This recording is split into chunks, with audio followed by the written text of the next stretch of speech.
ഷാഫി പറമ്പിലിനെ ചൊറിയാൻ വരണ്ട. ഇടതുപക്ഷ നേതാക്കന്മാർ ഒന്ന് കരുതി വാക്കുപ്രയോഗം നടത്തുന്നതായിരിക്കും നല്ലത്.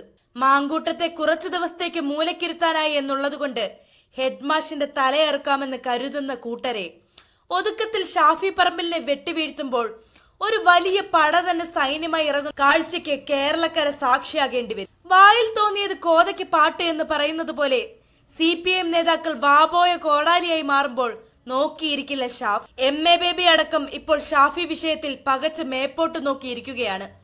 കഴിഞ്ഞ ദിവസം മാങ്കൂട്ടം പാലക്കാട് എത്തിയപ്പോൾ കയ്യും വെട്ടും കാലും വെട്ടുമെന്ന് പറഞ്ഞവർക്ക് ഒരു ചുക്കും ചുണ്ണാമ്പും ചെയ്യാനാവാതെ വന്നപ്പോൾ ഷാഫി പറമ്പിൽ കുറച്ച് ഭംഗിയുള്ള സ്ത്രീകളെ കണ്ടാൽ ഉടനെ ബാംഗ്ലൂരിലേക്ക് കൂട്ടിക്കൊണ്ടു പോവുകയാണ് എന്ന തീർത്തും അധിക്ഷേപപരമായ പരാമർശം നടത്തുമ്പോൾ കയ്യും കെട്ടി നോക്കി നിൽക്കാൻ കഴിയില്ല. കൊടുത്താൽ കൊല്ലത്തും കിട്ടുമെന്ന് പറയുന്നത് പോലെ CPM പാലക്കാട് ജില്ലാ സെക്രട്ടറി EN സുരേഷ് ബാബുവിന്റെ വാമൂടി കെട്ടുന്ന മറുപടി കൊടുക്കുകയാണ് ഷാഫി. 2026 ഈ പെണ്ണുകേസും മതവർഗീയതയും മാത്രമാണോ നിങ്ങളുടെ കയ്യിലുള്ളതെന്ന് ഷാഫി മാധ്യമപ്പടയെ മുഴുവൻ സാക്ഷി നിർത്തി ചോദിക്കുമ്പോൾ തലകുനിച്ചു പോകാൻ മാത്രമേ MA Baby party secretary Govindan മാഷിനുമൊക്കെ സാധിക്കുന്നുള്ളൂ. കാര്യങ്ങൾ ഇപ്പോൾ ഇടതുപക്ഷത്തിന്റെ കയ്യിൽ നിന്നും പോകുന്ന അവസ്ഥയാണ്. ആ രംഗങ്ങൾ നമുക്കൊന്ന് കാണാം. ഞാൻ ചോദിക്കുന്നത് അതെങ്ങനെ? അപ്പൊ ഞാൻ ചോദിക്കുന്നത് നിങ്ങൾ എന്താ ഉദ്ദേശിക്കുന്നത്? നിങ്ങൾ എന്താ ഉദ്ദേശിക്കുന്നത്? ഞാൻ ചോദിക്കുന്നത് അല്ല, എന്റെ ചോദ്യം നിങ്ങൾ കുറെ ചോദ്യം എന്നോട് ചോദിച്ചല്ലോ. നിങ്ങൾ എന്താ ഉദ്ദേശിക്കുന്നത്? നിങ്ങൾ എന്താ ഉദ്ദേശിക്കുന്നത്? പിന്നെ ഇനി ഒരാളും മിണ്ടാൻ പാടില്ല, ഇനി ഒരാളും അടുത്ത് പോകാൻ പാടില്ല എന്നാണോ നിങ്ങൾ ഉദ്ദേശിക്കുന്നത്? അപ്പൊ അതിനുള്ള മറുപടി ഞാൻ പറഞ്ഞു. ആ ചോദ്യത്തിന്റെ മറുപടി KPC പ്രസിഡന്റ് പറഞ്ഞു കഴിഞ്ഞതാ.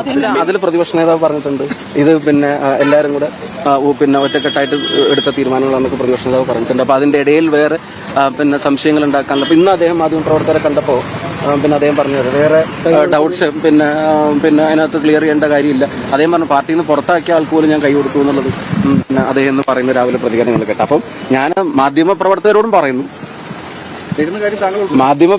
ഞാൻ പറയുന്നു, നിങ്ങളും അജണ്ട ഫിക്സ് ചെയ്യുമ്പോൾ ന്യൂസിന്റെ അജണ്ട ഫിക്സ് ചെയ്യുമ്പോൾ ഇത് തന്നെ ഇങ്ങനെ ഒരു കണ്ടിന്യൂസ് ആയിട്ട് അത് തന്നെയാണ് ഏറ്റവും പ്രധാനപ്പെട്ട ഇൻസിഡന്റ് കേരളത്തിലെ സംഭവവികാസം എന്നുള്ള തരത്തിൽ അത്തരം വാർത്തകൾ ചിലത് കൊടുക്കുന്നതും ചില വാർത്തകൾ ഉണ്ടാക്കുന്നതും ചിലത് ഭാവനയിൽ നിന്ന് വരുന്നതും ഒക്കെ ആയിട്ടില്ല. ഇപ്പൊ ഞാൻ കഴിഞ്ഞ തവണ പാലക്കാട് വന്നപ്പോൾ തന്നെ പാലക്കാട്ടെ മാധ്യമ പ്രവർത്തകർ, നിങ്ങൾക്ക് തന്നെ അത്രയും അറിയാവുന്ന മാധ്യമ പ്രവർത്തകരാണ്. കാരണം നിങ്ങൾ കൊടുത്ത വാർത്ത എന്താ? ഞാൻ ചന്ദ്രേട്ടന്റെ വീട്ടിൽ പോയി ഗ്രൂപ്പ് യോഗം ചേർന്ന് ചന്ദ്രേട്ടൻ എവിടെ നിന്നിരുന്നപ്പോ മൂകാംബിക നിൽക്കുന്ന സമയത്ത് നിങ്ങൾ വാർത്ത എന്നിട്ട് അതിനെപ്പറ്റി ചോദിച്ചപ്പോൾ ചില മാധ്യമപ്രവർത്തകർ പറഞ്ഞു അത്രയും കൺഫേംഡ് സോഴ്സ് ആണെന്ന് വെച്ചാൽ ഞാൻ പോയിട്ടേ ഇല്ലാത്ത സ്ഥലത്തെ സംബന്ധിച്ച് ഞാൻ നേരിട്ട് പറഞ്ഞിട്ട് ഞാൻ ആ ഭാഗത്തേ പോയിട്ടില്ല എന്ന് നേരിട്ട് പറഞ്ഞിട്ട് അദ്ദേഹം അവിടെ ഇല്ല എന്ന് പറഞ്ഞിട്ടും കൺഫേംഡ് സോഴ്സ് ആണെന്ന് പറഞ്ഞിട്ട് നിങ്ങൾ വാർത്ത കൊടുക്കും. അപ്പൊ അത്തരം ഭാവനകളിൽ നിന്നുള്ള വാർത്ത കൊടുക്കൽ നിർത്തണം എന്നുള്ളൊരു അഭ്യർത്ഥനയാണ് ഞാൻ പറഞ്ഞത്. KPCC പ്രസിഡന്റ് അതിനകത്ത് മറുപടി പറഞ്ഞു, പ്രതിപക്ഷ നേതാവ് അതിനകത്ത് മറുപടി പറഞ്ഞു. അതാ ഞാൻ പറഞ്ഞത്. KPC പ്രസിഡന്റിനോട് നിങ്ങൾ തിരുവനന്തപുരത്ത് ചോദിച്ചപ്പോൾ അദ്ദേഹം പറഞ്ഞ മറുപടി നിങ്ങൾക്ക് ഓർമ്മയില്ല, എനിക്ക് ഓർമ്മയുണ്ട്. മാധ്യമപ്രവർത്തകർ ചോദിച്ചപ്പോൾ പറഞ്ഞ മറുപടി എനിക്ക് ഓർമ്മയുണ്ട്. അല്ല, അതാ ഞാൻ ചോദിക്കുന്നത് അതെങ്ങനെ? അപ്പൊ ഞാൻ ചോദിക്കുന്നത് നിങ്ങൾ എന്താ ഉദ്ദേശിക്കുന്നത്? നിങ്ങൾ എന്താ ഉദ്ദേശിക്കുന്നത്? ഞാൻ ചോദിക്കുന്നത് അല്ല, എന്റെ ചോദ്യം നിങ്ങൾ കുറെ ചോദ്യം എന്നോട് ചോദിച്ചല്ലോ. നിങ്ങൾ എന്താ ഉദ്ദേശിക്കുന്നത്? നിങ്ങൾ എന്താ ഉദ്ദേശിക്കുന്നത്? ഇനി ഒരാളും മിണ്ടാൻ പാടില്ല, ഇനി ഒരാളും അടുത്ത് പോകാൻ പാടില്ല എന്നാണോ നിങ്ങൾ ഉദ്ദേശിക്കുന്നത്? അപ്പൊ അതിനുള്ള മറുപടി ഞാൻ പറഞ്ഞു. ആ ചോദ്യത്തിന്റെ മറുപടി KPC പ്രസിഡന്റ് പറഞ്ഞു കഴിഞ്ഞതാ. പിന്നെയും നിങ്ങൾ ആവർത്തിച്ച് ഇതന്നെ പറഞ്ഞുകൊണ്ടിരിക്കുന്നതിന്റെ നിങ്ങളുടെ കാരണം എന്ന് പറയുന്നത് ഇതിലെ വാർത്തകളിലേക്ക് നിങ്ങളുടെ വാർത്താ സ്പേസിനെ കൊണ്ടുപോകാന്നുള്ളതാണ്. അതല്ലാതെ ഒരുപാട് കാര്യങ്ങൾ നടക്കുന്നുണ്ട്. അതുകൊണ്ട് KPC പ്രസിഡന്റ് പറഞ്ഞതിൽ കൂടുതൽ ഞാൻ ഈ കാര്യത്തിലേക്ക് മുമ്പ് പ്രതികരിച്ചിട്ടുള്ളതാണ്.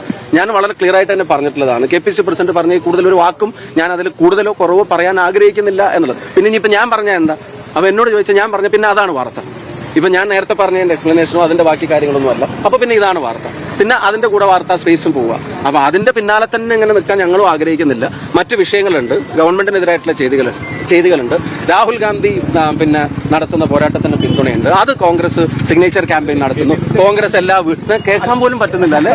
കോൺഗ്രസ് എല്ലാ വീടുകളിലേക്കും അതുമായിട്ട് എത്തുന്നുണ്ട്. രാഹുൽ ഗാന്ധി ഒരു പക്ഷേ ഈ ഓഡിറ്റോറിയവുമായിട്ട് ബന്ധപ്പെട്ട് കേരളത്തിലേക്ക് എത്തിയേക്കാമെന്നുൾപ്പെടെയുള്ള തീരുമാനങ്ങൾ നേതൃത്വം എടുക്കാൻ പോകുന്നുണ്ട്. അപ്പൊ ഞങ്ങളുടെ അജണ്ടകൾ ക്ലിയർ ആണ്. ഈ ഗവൺമെന്റിന്റെ പോലീസ് നയങ്ങളിലെ വീഴ്ചകളുണ്ട്, അതിനെതിരായിട്ടുള്ള സമരങ്ങൾ നടക്കും. നടക്കുന്നുണ്ട്. വലിയ സമരങ്ങൾ, പ്രതിഷേധങ്ങൾ, ഗവൺമെന്റിന്റെ വീഴ്ചകളുടെ പ്രക്ഷോഭങ്ങൾ, സംഘടനാ പരിപാടികൾ, തെരഞ്ഞെടുപ്പ് മുന്നൊരുക്കങ്ങൾ, അതൊക്കെ ഞങ്ങൾ നടത്തിക്കൊണ്ടിരിക്കുന്നുണ്ട്. അതിനകത്ത് ഒരു വശത്ത് CPM അവരുടെ അധിക്ഷേപ പരമ്പര കൊണ്ട് അതിനെ മറച്ചു വെക്കാൻ ശ്രമിക്കുന്നു. നിങ്ങളാണെങ്കിൽ അതിൽ എന്തെങ്കിലും ഒരു വാക്കോ വരിയോ കിട്ടിയിട്ട് അത് നിങ്ങളുടെ ഭാവനയും കൂടെ ചേർത്തിട്ടുള്ള പല വാർത്തകളും സ്പേസ്